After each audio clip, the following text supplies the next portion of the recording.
Hey, welcome back to True-Moto-Resto.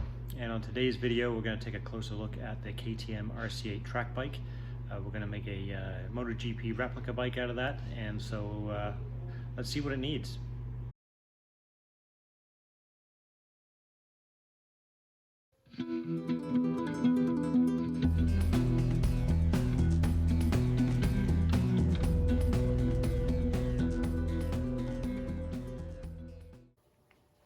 Okay, so I'm playing around a little bit with the KTM RC8. This is an RC8, is not an RC8R. It's a 2009. What I have not yet figured out is it an 1190, 1148? I don't know. I mean, the tail section says 1190, but that doesn't mean anything. It's all been redone. But what I'm trying to figure out is, you may notice from the earlier video that this tail piece here was actually sitting with this section below here. This is quite a bit lower. So this was zip tied down to the lower bar, and some of this stuff was zip tied in just other places, and it was bugging me, even though I'm not working on the bike too much yet. So I thought I would cut all the zip ties off and try to get this positioned a little bit closer to where it should be. And so I've done that, but now what I have, the issue is this tail section that was bolted on, these two studs here that come through the tank mount. They kind of double as the front mount for this tail, the seat section here. But now now that I've moved up this tail piece, the seat will not move low enough because it basically sits right on the top of this tail section, and so now it's kind of sits high and the studs don't poke through. So I'm not sure what's going on there, and if I pull this back so that the holes line up, it makes it even more difficult. I mean, I can pull the tail up and get that to work. That's not a big deal, but I'm gonna have to figure out an alternative solution for that. So just a few things that I'm learning about the 2009 RC8 track bike versus the RC8R street bike that I have over there. I believe, and I'm still learning a little bit about this, the way to tell the RC8 from the RC8R. Well, first of all, the RC8 I think was only produced 2008, 2009, maybe 2010. I'm not 100% sure about that. But if it's got a silver aluminum swing arm and a black frame, then it's an RC8. It's not an RC8R. And I also understand that a 2009 RC8 had an 1148cc engine as opposed to the 1190, or actually 1195, actually, I think is the cc's on the 2012. Even though this bike says 1190, I mean, this is all aftermarket fiberglass race bodywork, so anybody can put anything on it. I'm not aware yet as to how to determine whether or not that is the original engine in here. It might have been replaced. The bike itself is very high mileage. It's 77,000 kilometers. The engine seems to run well. There's no smoke, so it's possible the engine was either rebuilt or replaced at some point. But I don't know how I would tell an 1148 from an 1195. And I think in later years as well, maybe in 2011, 2012, somewhere around there, they went up to, this would be a single spark engine, whereas that 2012 is a twin spark. So a number of changes along the way, but yeah, definitely an RC8, not an RC8R. I just have to figure out whether or not that is the original 1148 engine in there, or whether it's an 1190.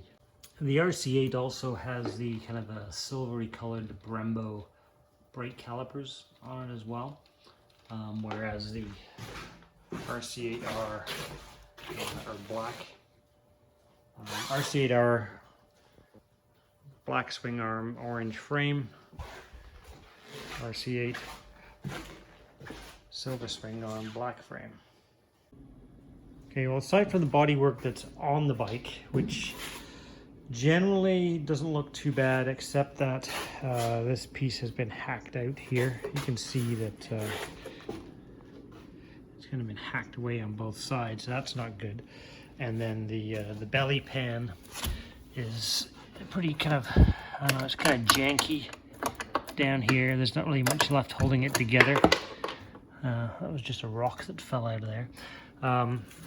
So yeah, that's not doing well. And then this is the upper fairing. It's a spare upper fairing. I started pulling all of the wrap off of that. I still have to do the stripe on the nose. And then there's the tail section there. I'm going to pull the wrap off that. And there is another belly pan, which has the same area that's equally poor. It's pretty bad. So that's going to have to be fixed, I guess, if I keep it. These are also, I took the wrap that was on these off. I'm not sure if you can see, it's kind of, there's cracks everywhere. It's pretty thin, I mean, as you would expect a race bodywork to be. This has been repaired, you can see on the inside. Most of this stuff has been, again, not a surprise. This is a track bike. I mean, obviously it's been sent down the track a couple of times. So I have a couple of options. I can try to fix this bodywork, or for about $700 Canadian, I can order all new stuff, which I'm awfully tempted to do. All right, so here is all the bodywork, well, except for the front fender, which I haven't taken off yet. So this is all the stuff that I unwrapped, and certainly looked like somebody was getting ready to paint it again and decided to wrap it, or well, just got tired of fixing it. So it's in pretty rough shape. I think the upper fairing is probably in the best shape of all of the I'll call it the spare stuff that I got. The lower pan, I pulled the heat-resistant lining out of it, and and back in here, I mean, it's just caked with body filler and fiberglass. It's about almost an inch thick there. This one is destroyed at the back too, but easily repairable. It's really too bad about what somebody did to this one. They did basically cut out this whole section here, which would have to be refabbed in to kind of get this back to normal. These side panels look pretty decent. This tail is not too bad. So yeah, so it's just a matter of kind of adding up what is it going to cost me to fix it all, and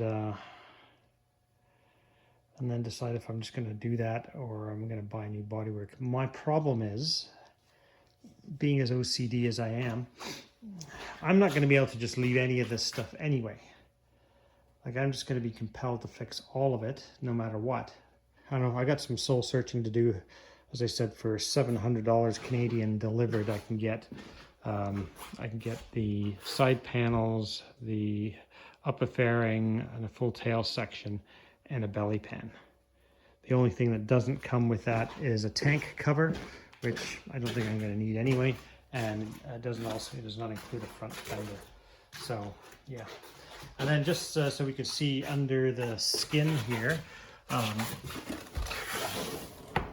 so the exhaust is kind of a home job on the exhaust here, and part of the problem with this, you can see up here, it kind of moves around. And basically, I imagine the carbon cover on this silencer, because this thing has hit the ground a few times, it's probably just elongated these holes here.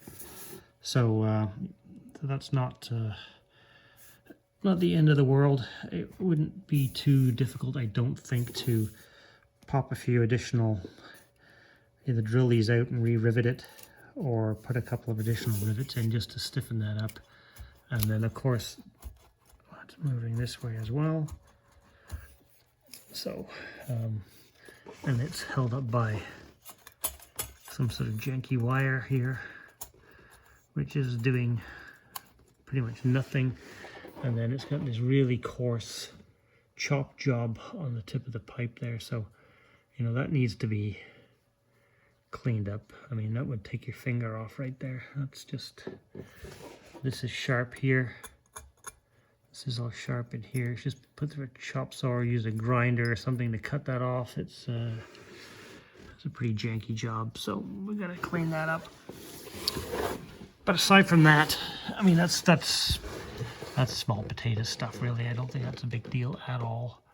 I'm not familiar with the stock exhaust system on a KTM, but my guess is that it was just hacked off here, and then somebody just kind of welded it back on.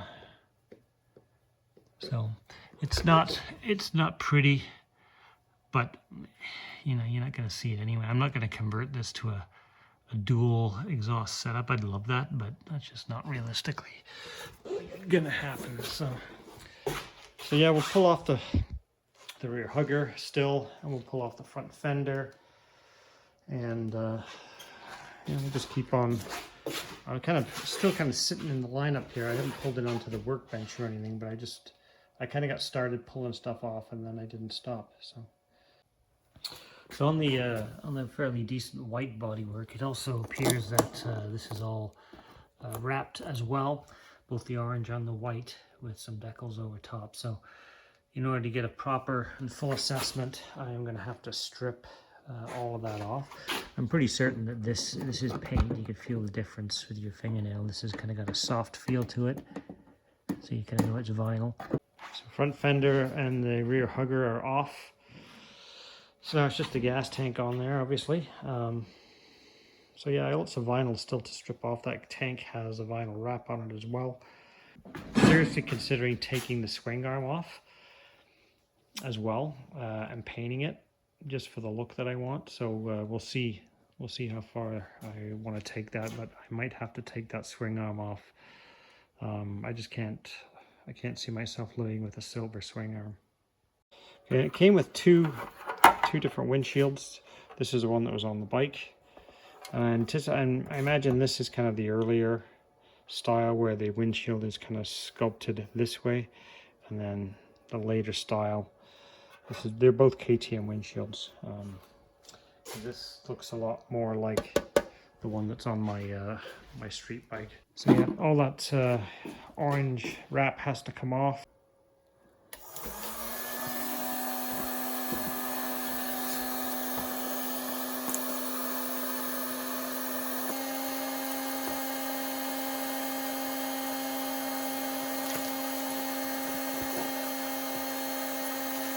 All right, so now everything is officially stripped. All the decals and all the vinyl is removed, and yeah, most of this stuff is not great. This tail section that I thought was pretty good is not as good as I thought. The top side, once you get all the decals off, obviously there's a shattering here, big crack through there. I mean, this is all repairable, but it's just tiny. The underside is really bad. It's just shattered. There's shattered spider cracks everywhere here. There's cracks here. This is all cracked up through here, badly there. So all repairable. I mean, my problem is I repair ABS plastic all day long. I love plastic welding. I love doing ABS.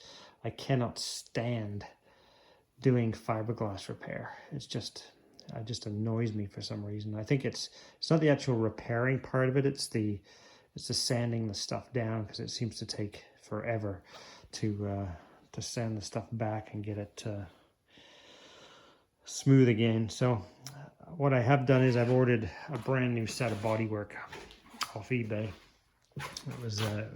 I looked at, I don't know, probably 6 different manufacturers of fiberglass, and this company had pretty good reviews, and if I bought from them directly out of the UK, it was way more money versus the deal I found on eBay. And I think it's just kind of mismatched colors of bodywork that they had, and just kind of discounted it. And through the global shipping program to Canada, it wasn't too bad. So I just bought it off eBay, and we'll see how long that takes to get here. All right, so the deal to buy the new Bodywork out of the UK fell through my eBay purchase. I got a note the next day from the seller confirming my postal code, which wasn't my postal code because it was being shipped through the eBay global shipping program. And the way that works is if you're a seller and you're sending a large package to another country, basically all you have to do is you attach the label that eBay gives you with my name on it and a reference number, and it basically has a postal code of a global shipping center, in this case in the UK, which I explained to the seller. And then he came back and basically said that he couldn't find a courier to take a package that size to Canada. And I said, well, you don't have to. You just have to put the shipping label on it and send it to the address that eBay is giving you, which is the global shipping center in the UK. But he said, no, it's not going to work. I'm just going to send you your money back, which he did. So I think I can only assume that either he wasn't familiar with how the global shipping program works, or he was concerned that eBay was going to lose a very large box of expensive fairings, and he would be out the money because he would have to refund me if that happened, and it'd also be out his fairings. So I just don't think he was comfortable in shipping it overseas, no matter what the means of doing that was. And as I've looked further I can find lots of fairings for the RC8, but they're just too darned expensive by the time I do exchange rates and shipping to get them over here. So these are going to get fixed, which are probably, I guess it'll end up working out cheaper in the end of the day anyway, which is not a bad thing, but it would have been nice to have all new fiberglass fairings on it. But such is life. We will fix it, we'll paint it, and we will move on. So the other thing that I've been looking at with this bike in advance of getting torn into it is, I think in some way, shape or form, the front end of this, well, I know it's been in an accident as far as the track goes, because I did find the previous owner -1, the gentleman that actually raced this bike on the track. I found the original posts online and pictures of this bike in action, and he referenced that he'd come off the bike and bent one of the forks and had to do some fork replacement. He was hoping it was just clamps and stuff, but it turned out that forks were bent, and he did some replacement. And that certainly looks to be the case, because if you look at the lower legs of the fork here, on a 2009 bike, these are normally silver, so they kind of match up with the Brembo silver calipers. And on this bike, they're kind of black on that side, grayish on this side, so they definitely came off a different bike. That being said, it's still tweaked.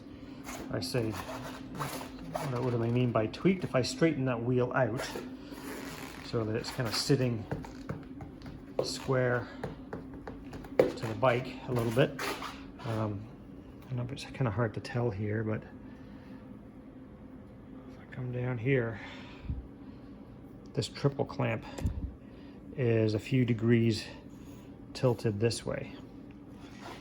So and it's probably easier to tell if I straighten the triple clamp out, which is right about there, and come back here, that front wheel is quite a ways out of whack. You can see there how skew that is. So 5-10 degrees off. So when this bike eventually comes apart, I mean, I guess it's possible that the top clamp has pivoted slightly on the stem. So I have to take the whole front end apart anyway, because it needs fork seals on it. And I'm gonna say that's kind of a better shot here of where that should be. And there, if you look over the front, you can see the wheels kind of cocked to one side a little bit. It should be right about there. With the bike, I did get this fork as well. So my guess is, so this is a right side fork, and it's the original fork. See how the bottom of that is silver? So my guess is that the one that got bent bad was on the left, and so to have two matching forks with the darker bottoms, they were both replaced at the same time, and then this was kind of the spare. So once those forks come off to be rebuilt, I'll check the upper fork tube just to make sure that they're all straight, and if there's any, I mean, I can use some of that for spares. I'm not sure what's involved in if this is a straight lower stanchion and the other ones are bent. I'm not sure there's an option of removing this or just swapping this over and maybe repainting that or something. So anyway, I have spares. This part is obviously only going to work if there's an issue with the right side. But anyway, we'll see what happens there. But I have all kinds of stuff here. Bearings and fork seals and all kinds of stuff to go on there. Nothing major, but just kind of small things that I'm not going to be pleased with unless I take care of it. All right, let's see what we got in the box here.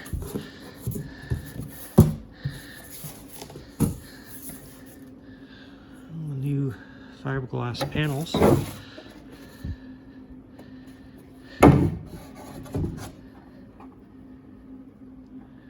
The RC8.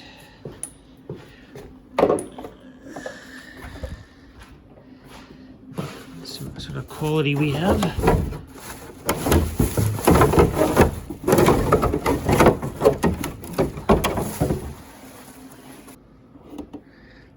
The reinforced, I guess it's it's carbon fiber they lay in the in there. I mean, the finish is not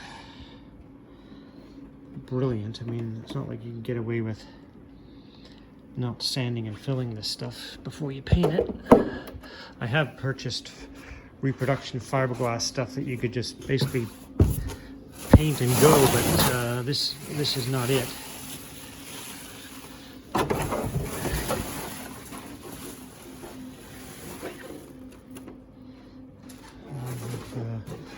Belly pan.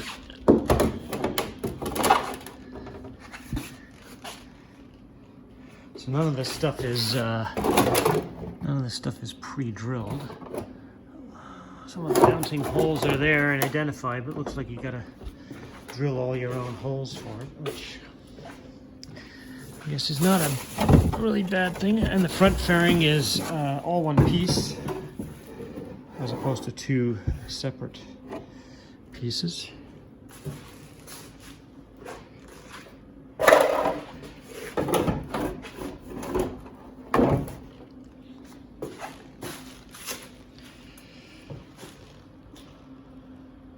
So, not bad.